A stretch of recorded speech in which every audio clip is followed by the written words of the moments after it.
Hello, digital educator. Our world has been absolutely turned upside down because of COVID.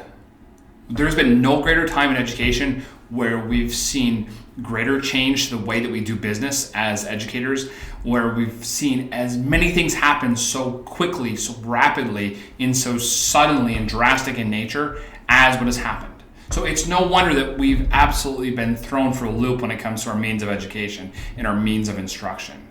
But as we've thrown into this most prominent model that we use here in the North Country, being the hybrid model or the HyFlex model, more aptly named, or the concurrent classroom, whatever you call it, meaning that we have some kids that are there in person, some kids that come every other day and are at home waiting for their turn to come in, and some kids that are remote all the time.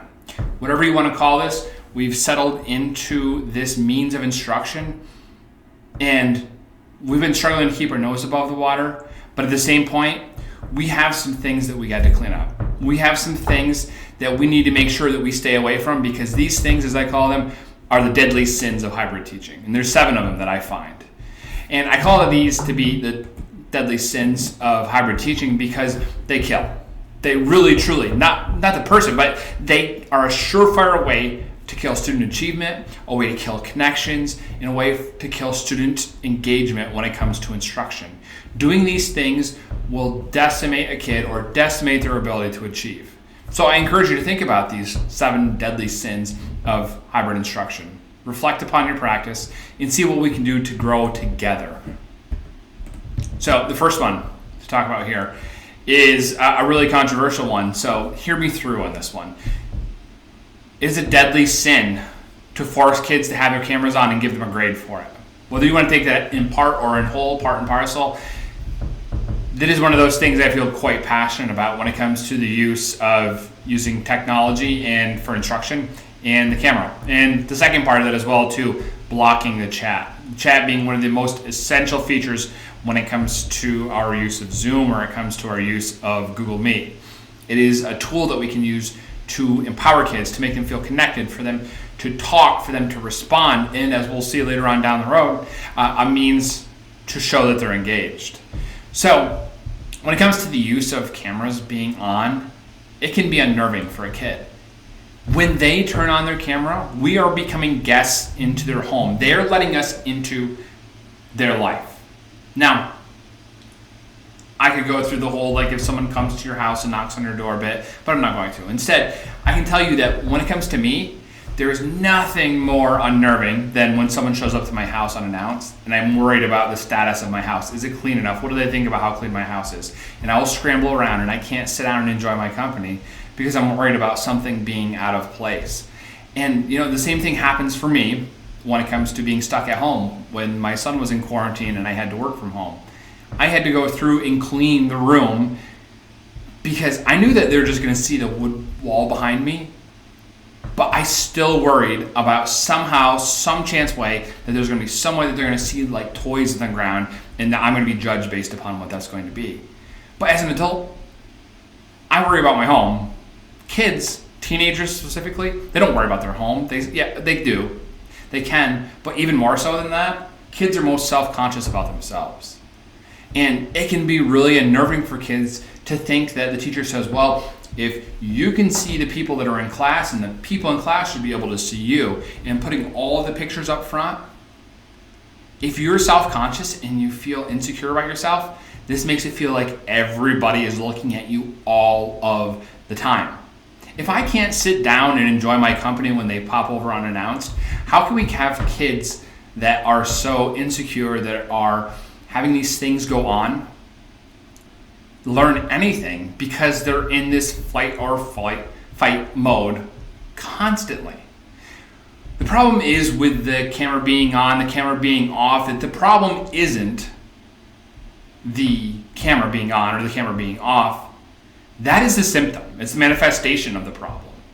We have to work towards why that kid feels like they don't want their camera to be on.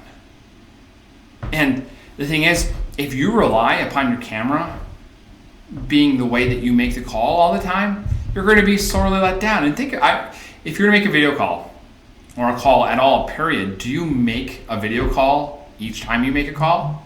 I don't want to have to worry about if I'm sitting on the toilet or what my hair looks like, what the surroundings around me looks like, if I'm actually looking at them, where I am, all of these things. I don't like that all the time. I use video calls when I want to make a connection, when I'm going to make sure the fact that that person is going to be connecting with me. And I challenge you to reflect upon that. Do you make a video call every time? Why not? How does that relate to the way the kids feel when they have these calls in that they have to do? But again, besides just being a problem of like, why does a kid feel so insecure that they don't want to put their camera on? Not always being lazy, most times not being lazy. I challenge you that if you are using a camera to figure out whether or not a kid is in class and whether they're paying attention, then you're only focusing upon seat time. That them merely being here means that they're engaged. And if you're focusing upon seat time, as Tom Murray says, you're focusing upon the wrong end of the kid. Your instruction really would have to really be rethought. And to be able to have these opportunities for kids for interaction, for collaboration, for communication back and forth, happening so frequently that you don't have to worry about whether the camera's on or off. Because it's not the fact that they're there that matters, it's the learning outcomes that matter, and we show those through our interactions. Putting those interactions inside of your teaching and rethinking the way that you teach online is going to provide so much more outcomes. Second one, that absolutely kills kids is accepting no late work and giving zeros. This is so tough. So tough. And don't get me wrong, I'm not saying that kids should not have any kind of responsibility when it comes to being on time. They absolutely should. But at the same point, we got to hold kids to the same accountability that we have. If we as instructors aren't going to get out our instructional materials on remote days in a timely manner and kids have to wait around for them, isn't that like the same thing we're telling kids that they can't do? Can we pass the same litmus test for our instructors that we can for kids? And the thing that goes along with that as well too is that we have kids that are struggling all across the country now. If you've read anything in the news lately about student instruction and student achievement, it's down horribly. 42% of the Houston Integrated School District is failing at least one class. Some school districts are 2, 3, 6 times more kids that are failing. St. Paul, school districts are having 40% of their kids failing at least one class. And in fact, Fairfax, Virginia, 83% increase in kids that are failing at least 2 classes. And the thing is, the world's changed. The world's different. It's in crisis right now. We have adults, we have parents that are having to hit snooze on their mortgage right now because they can't pay it. So we can let adults hit snooze on their payment. We can't let kids turn in work late.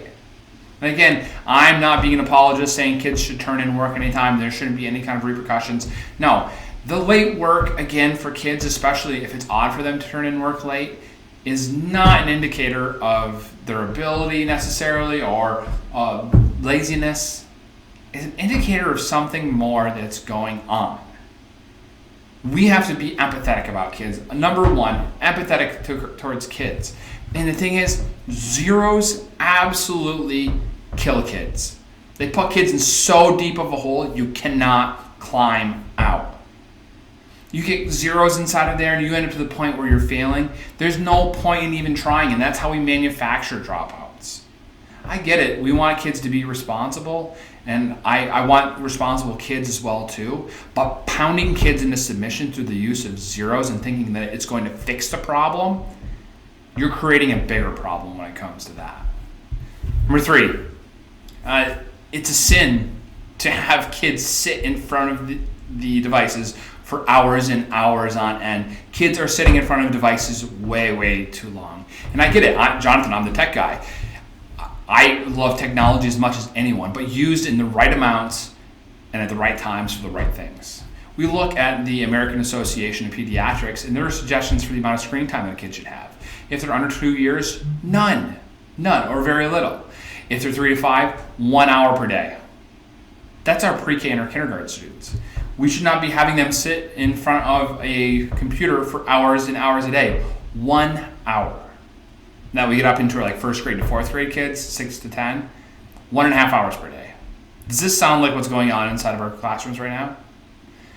Middle school kids, ages 11 to 13, so like 5th grade to 8th grade, 2 hours per day.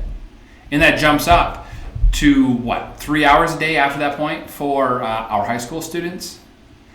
Our numbers that we're putting kids through right now are not safe. They are not good for wellness for kids. And they're not in line with what science tells us. When COVID first hit, a bunch of states went through and looked at these suggestions for the American Association for Pediatrics and said, okay, based upon grade bands, here's a number of minutes maximum that we can put kids inside of instruction. They're all pretty close in time limits that go on through here, but you'll notice Illinois being the most, saying 270 minutes a day max. So divide that by 60, it's about 4.5 hours. Illinois is the outlier there, whereas everyone else said 180 minutes a day. That's 3 hours. Now, that does not mean the fact that out of a 6-hour school day that they're only doing 3 hours worth of work. We need to be very conscientious about pushing kids to books, novel idea here, or towards pencil and paper activities that they can then transform into a digital means. We provide our lectures and our finishing products through the use of computers, but we need to be very conscientious about the effects upon wellness that we're having upon kids when we have them sit in front of a screen, not providing them any analog time when it comes to their education. Truth remains the same that YouTubers who are all about the analytics, they know everything about how long people watch, where they stop watching. Everything they do is driven by analytics. And so human behavior drives because they're getting paid. Their job is to make attention-grabbing videos so that people stay paid attention to that. The average video, which is by and large driven by the person's ability to pay attention, is 11.7 minutes. YouTube is reprogramming our attention span one video at a time. But any good YouTuber knows that there's a law of 50%. That means that most of your viewers, greater than 60%, will drop out before 50% of your video is over. So that means over 60% of your kids will tune out before 6 minutes hits. Every day that we leave them with their phones, with their laptops, and with their tablets unimpeded, we are setting those neural expectations for how long we can pay attention. We're chipping away at those. So we need to come in line with what those are because we cannot control those things outside of the school day. We should really be using what's called the 10 to 2 rule or the chunk and chew rule. And that means 10 minutes of instruction that are followed up by 2 minutes of actually doing things, of interacting with other kids, collaborating, with creating representations of knowledge. Chunk it up in those amounts. Again, YouTube video is 11.7 minutes, but 50% tune out by the time it hits 6 minutes. 10 minutes might even be a little bit long for them. So if they're younger, the 5 to 1 rule, 5 minutes, 1 minute of review. We got to make our instruction a lot smaller. Next deadly sin is the one that breaks my heart the most, and that is the failure to make connections with students a priority. This should be something that we do every single day. This should be a hallmark of what we do. This should be the first thing we do when kids come in, to be able to check in with them. We got to figure those things out, whether it's any kind of strategy like rating scales, Likert scales, or selective entry, or emoji recaps. Whatever way we can kick off and get to know kids, in the way we keep a pulse on or a finger on the pulse of the class, the better. We need to develop connections and relationships with kids because there's never been a more important time that kids need these connections. They need these relationships. We need to take opportunities for office hours being available, but not make them about academics. To be able to check in with kids to see how they're doing as a person, as opposed to how they're doing in math or science or English. We need to take those every single day because as we're seeing, we have an absolute pandemic that's going on that has nothing to do with COVID. Teen suicide is a real problem right now. Anxiety and depression are a real problem, and you can do something about it. You making a connection does a lot towards the work of a kid feeling like they're connected. Now, even pre-COVID times, this was an issue.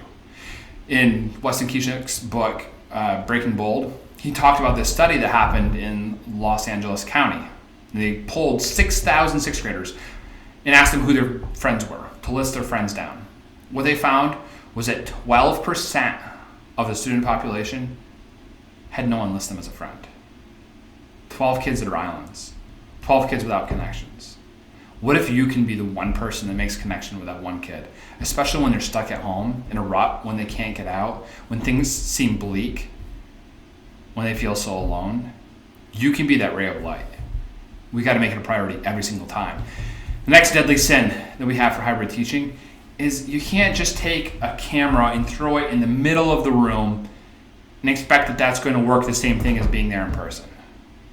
We have 5 megapixel cameras that we're using, maybe 12 megapixels that we're using on standalone tripod digital cameras. It's not even close to what the human perceives when you're in person. We don't have 4K awesome cameras, and we don't have lapel mics that we're sticking on, so it's like these SUNY Canton commercials of how great it is to be able to see and hear the person in person. We have to be very, very intentional about our means if we're going to do hybrid. It's one thing to do hybrid, and it's another thing to achieve and to excel at the use of hybrid instruction. Yeah, you can do it, but why just do it when you can excel? What that means is that you have to take a different practice when it comes to the use of how you approach this hybrid. Instead of having to look back there on the big board to see what's going on and trying to use a webcam to see what's going on, try making every single student inside of the classroom a remote learner, where you start a Zoom call up and they all get on it. I don't care if they're sitting there in person or if they're at home. You use your Elmo or you use your document cam to do all of your documents. It's not up on the wall, it's not on the whiteboard, it's not up on the smartboard. It's right here in front of you, because then you share your screen on Zoom, Google Meet, whatever it's going to be, and everything that you're writing right here goes to all those kids at home, but it also goes to all those kids that are sitting inside of the class. The future isn't about what kind of smartboard or smart flat panel you have. It's going to be about all the screens, the small ones that are littered throughout your room. Those are the screens that matter, not the big ones that are up front.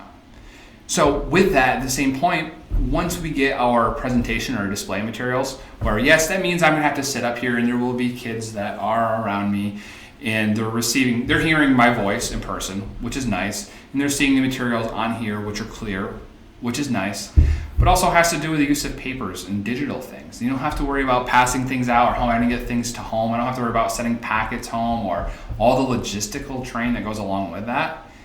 We pass out everything right onto here. And again, as we talked about making connections, you can then take those kids that are assigned at home and those kids that are in the class, put them in breakout rooms, have them interact, have them talk, make connections, make them feel like they're part of something bigger than themselves. There's so much more that we can do when we stop thinking about it being the front of the room and the big board is where we do instruction. Sit down in your seat. Use your personal device as your means of instruction, as your means of passing things out. Use your LMS to pass things out instead of papers. Think about it. Deadly sin number 6, and this one breaks my heart too. I've been in a number of meetings where it's like, yeah, we got to get our number of kids that are remote down. We got to get a number of kids that are in person up. The reason why people are at home isn't necessarily because they're lazy. That's not the rule. It's because we're battling with wellness right now, whether it be physical wellness and you're afraid of getting sick, or it has to do with mental wellness, which the anxiety that comes out of the thought that you could possibly be sick. Kids being at home are not an inconvenience. It is something that is afforded to them, and we cannot take it out on them. We cannot treat them differently. We can't give them different treatment because they've elected to become remote learners. It's inequitable. And in fact, Kenny Gainwell, a great running back from the University of Memphis. Being a Jets fan, I would absolutely love if they drafted him. It's out of vogue to draft a running back in the first round anymore, which where your big money really comes from. But he would have been close to being one of those like high second round picks. And everything where you get drafted in the NFL is how much money you're going to make on your contract. So Kenny Gainwell, who had the opportunity to play again this season, had an amazing year in 2019, said, I've had 4 people in my family die from COVID. Nah, I'm good. He potentially passed up millions of dollars over the course of his career to protect his own wellness. And as a football player, that's a stereotypical tough guy. Not everyone is sitting things out because they're lazy. Think about that one. And the last deadly sin. It is absolutely a deadly sin to not check for understanding before you send students off to a task, because it kills engagement and it kills achievement because nobody knows what's going on. Have you ever been in one of those meetings where you're going to go off to a breakout room and the presenter says, okay, I want you to talk about blah, blah, blah, blah, blah, blah when you get to your breakout rooms. And they talk on for a couple more minutes. And then, okay, here we go. And they send you off and you get into your breakout room and everybody stares at each other with their mouth agape. What are we supposed to do? No one has any clue what they're supposed to do. So let's say it was 10, 15 minutes. It's a humbling thought to have to go back out to the main room and say, we don't know what we're supposed to do. Can you tell me? And I'll go back in and tell. People would rather have side conversations, talk about other things, rather than go back and ask for what it is that's going on.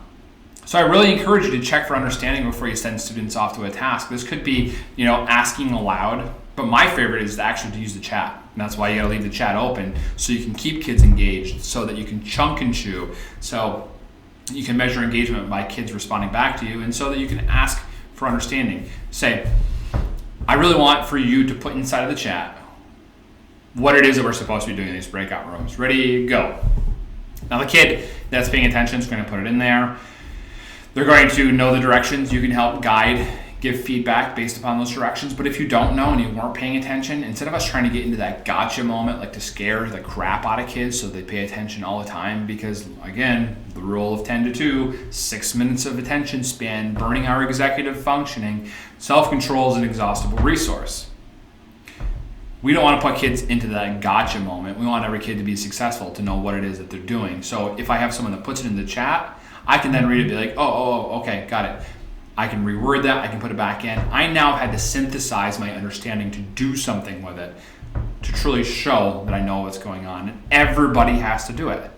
Absolutely everybody. That way we make sure that everybody knows what they're doing. So you can do the call aloud thing like APL. Yes, you could. Or what you can do also is put it up on the screen. You can put it on the screen, send it in the chat. Once people get into breakout rooms, send the task again through the chat. But it is a sin because it kills engagement and it kills achievement when kids don't know what they're doing when you push them off to a task. Make sure you check for understanding. My point being is I probably said 5,000 words since I started this speech. It's kind of like what you would do inside of your classroom. And out of the thousands of words that I've said or that you will say over the course of your lecture, what's going to make those directions stand out? What way can you make them stand out? And again, to reiterate, have a kid unmute, say what the directions are going to be, put the directions in the chat, put up a visual placard on your Google slide deck showing what the directions are, or when they get into their breakout rooms, reiterate what the directions are through putting it through the chat and pushing it out to everybody. So let's take those 7 deadly sins and turn them on their head to close here. Let's make the converse. Let's turn the head of being on its head back over. I encourage you to think about not having kids turn on their cameras. Yeah, I want the kids to have their cameras on, but let's think about working with kids to work through their problems so they want to turn their cameras on, so they feel comfortable turning their cameras on, so that they can connect. And don't block the chat. That's another thing that really gets me, is the fact that we have a bunch of kids that we're locking and blocking everything, and all this digital citizenship stuff they need to know before they get an Insta account, before they get a Twitter account, before they go out and they act like a fool in the big wide world. And believe it or not, these things are pretty much forever, where I don't care if you delete them off from your social, oftentimes these things will leave a history, especially if you make a ripple, any kind of ripple in the world, it follows you.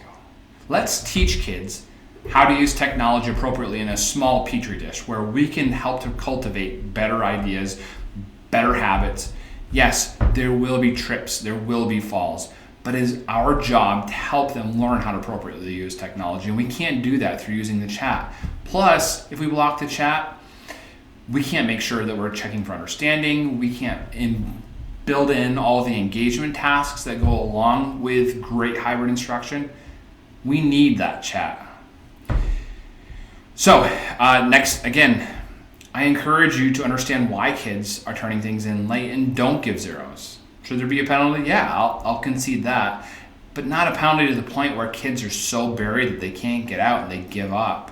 That it's better to just not take your class, to fail your class, to give up halfway through, to say, screw it, I can't make through this. I'm dumb, I suck at math, whatever it's going to be. That is the mentality that we're propagating through the use of zeros. We're not seeing what it is. If they go through and they don't understand a single thing, yeah, then zero. That's an accurate indicator of their ability. But giving a zero because they didn't turn it in, we got to figure that one out as well too.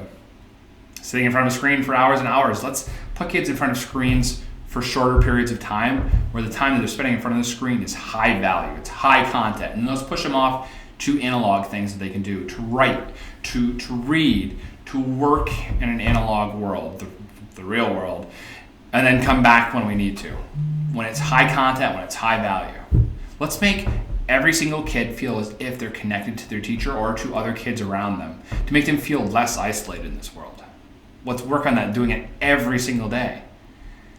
Let's make sure that our instruction isn't just throwing a camera in the middle of the room. Let's make hybrid teaching work. It can work. We have to conceptualize what that looks like. The way that I like to say it to kids that I speak to at SUNY Potsdam is it's a lot like being a YouTuber. It's a lot like being a talking head on a news show in the fact that I am hosting a live stream. You're interacting with it. If you think about it in that manner, kids will be sucked in. And then it's no longer teaching through a camera. It's me holding a live stream. And I start thinking about the way I do things a little bit differently. Because the thing is, the kids that are at home, they're not home because they're lazy. They're at home because they have wellness issues, because they have worries, because they may have health problems, but not necessarily because they're lazy, and they deserve it. They deserve the instruction that every other kid's going to receive as well, and they aren't an inconvenience. And let's make sure the fact that before we send any kid off to a task, that we're going to check to make sure they understand what it's going to be. We have a ton of things that we can do, a number of tools that we can put inside of our toolkit. Let's take those. Let's make sure the fact that the time we spend connecting and talking is of the utmost importance. With these, I know that you've got it. I know that we can make a difference and we can change the world one kid at a time, making their world better. Let's go do this.